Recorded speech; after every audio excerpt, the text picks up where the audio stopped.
Hey VC, video number 2.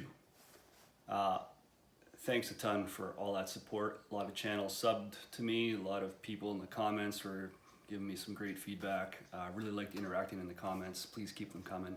This has been really fun and I couldn't wait to do another one. So this video, I'm gonna call it Time of Day Records. So I don't know if you're like me, but it seems as though my listening habits vary depending on the time of day. So to be honest, I'll listen to any record any time of day and be totally stoked and happy, and that's cool. But typically, I'm gravitating towards different kinds of music at different periods of the day. So coffee drinking, maybe pre-supper, and then late in the evening, right? So I'll jump right in here. First album on the show is the one I thought of when I thought of doing this video. Big Joan Baez fan. I don't know what you can say about her. She's just iconic, right? Actually caught a great interview. I think it was on Broken Record, that podcast, and they did an interview with her. Anyway, so this is her debut album. She was featured in another album, but this is her first debut with her own name kind of album. Anyway, so this is a 2018 reissue by Kraft. Kevin Gray, AAA. It's awesome. Sounds great, and that's what you want when you're listening to Joan and a guitar. There's another guitarist on there, but mainly it's just her and the guitar. I did some pre-reading for this, and ultimately it sounds like the recording session was pretty awesome. It was basically 4 evenings she recorded it over at sitting on the floor in an apartment or something in 1959, I guess it would have been. She was 19 years old when she did this. Anyway, long story short, very beautiful sounding record. It's what I listen to in the morning. There you go. So that's one of them. Another one for early morning listens. Now I don't know anything about country music. I have a couple albums that I would call outlaw country, which is great, but I found this album after having heard people talk about how great Analog Productions did with the reissue, which I kind of want. So Chatty Cakes, if you're listening, I'll take your version of this. So country hits, Feelin' Blue, Tennessee Ernie Ford. Deep, rich baritone voice, sounds so great, and kind of like Muddy Waters folk singer, we got 3 people in the studio. That's what this is, right? So he's singing and he's got someone accompanying on bass and guitar, and that's it. It's beautiful. This is an OG 64 Canadian pressing. Pretty low noise floor. It sounds great. I'll have to run through the humming groove because it's a little bit clicky and stuff, but ultimately I don't care. The baritone voice shines through. Super quiet noise floor. Sounds really good. Definitely give this a try. It's different, especially for me, but it's really good. So I love my blues. I love my acoustic blues especially. This is Reverend Gary Davis live at Newport. This is a Pure Pleasure reissue from 2016, I think. Really great stuff.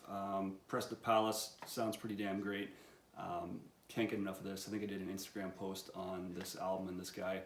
Really cool history there. Great guitar style, unique to his own. A lot of people drew a lot of inspiration from this guy. So another early morning spin for me. Really good. You can hear this guy. He's having fun playing this festival. You can hear it in the music and the way he's interacting with the crowd. Great album, great release, great pressing. Okay, moving on. Later in the day. So that's my, I'm listening to coffee. I'm sitting down and relaxing with those. Maybe later in the day when I'm just getting ready to prep supper or something like that, I might put something on. I am a big proponent, again, of listening to albums the whole way through and being very intentional with the listening. That's the whole point, I think, of this vinyl addiction. Anyway, but if I'm a little busy and walking around, what do I want? I want some kind of rock, blues, rock, psych rock, and this kind of checks all the boxes, right? So the debut of Deep Purple, Shades of Deep Purple, the big hit on this was Hush, which I still love, can't get enough of that. They do a great cover of I'm So Glad, which is a Skip James song, but we know it better probably from Cream. So English psych rock, really good stuff. There's only 8 tracks on this album, 4 of theirs and then 4 covers. Great stuff though. This is a US OG and it's in decent shape. I kind of need a better copy, but for now it's good. Don't know a lot about jazz. I'll probably do a video at some point about how I'm dipping my toes in and the albums that I've got so far. But what I do like is, I like organ music, Booker T and the MGs, and this is very much in the vein of Booker T. This is Live in Loveland, the Delvon Lamar Organ Trio. I just randomly came across a video of these guys playing at some kind of radio station on YouTube, and it was fantastic. Record crate digging in Vancouver one time, and I came across this. It was a 2022 Record Store Day release. It's a 45 RPM. It's actually on some pretty nice colored vinyl too.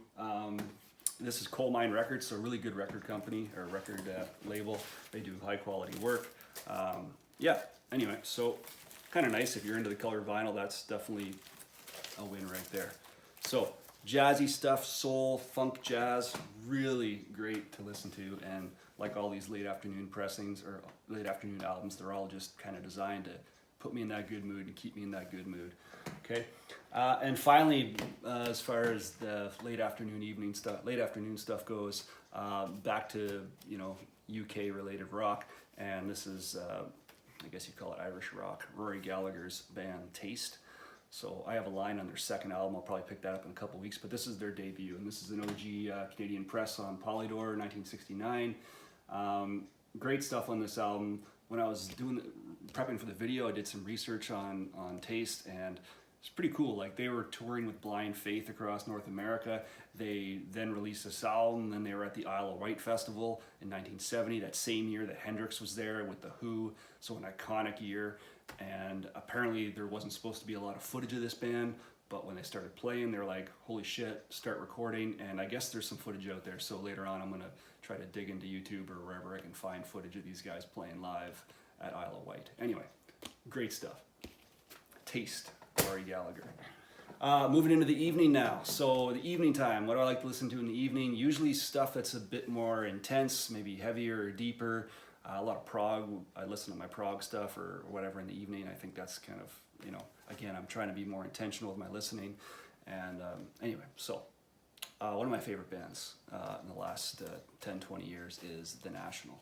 Okay, this is their fourth album called Boxer. This is a 2018 reissue. I think the album 2007 was originally released. Great album. I could list pretty much every song on here is one of my favorites from that band, right? Mistaken for Strangers is the big one for me. Start a War, like incredible lyrics, right? Green Gloves is the first song by The National that I heard and then I kind of fell into the band with. But yeah, almost every song on this is a total gem, and I put this album on and it doesn't leave until it's complete. And this is one of those albums that usually gets a back-to-back spin every once in a while. Superb album, great. Okay, don't hate me, I'm gonna show the most cliched album. You know what it is, I don't care, it's so freaking good. This is the 2016 reissue of Dark Side of the Moon, Pink Floyd. Do I really have to say that? This is the one with Joel Planty was the remastering, and Bernie Grunman had his fingers on this. It sounds incredible. It's a really good album, great jacket. There's nothing wrong with this album at all. In fact, I have another copy in the shrink, which I don't know why I have a second copy in the shrink, but I'm really scared to give it up. Anyway, great album. Not much more I can say about it. We all know it, we all love it, and it's popular for a reason, right? And then finally, I showed a Hendrix album in my last one. I'll show a Hendrix album again. This is the UHQR of Are You Experienced? This was 2022 that Chad did this at Analog Productions. Incredible album. Standout tracks as far as the sound quality go. Wind Cries Mary on this is absolutely phenomenal, really good. I'm a big fan of Are You Experienced as well. Great album, what can I say? Originally released 1967. I'll have to side with Mazzy on the whole. I'm not really a big fan of the huge box thing. Whatever, I don't care. It was a great album, good investment. That's pretty much it, guys. Again, thanks so much for the support in the last video. I hope to keep doing these. It was a lot of fun to be able to connect with you all. And yeah, I guess we'll just leave it at that. Okay, we'll see you in the next one. Spin it often, spin it loud.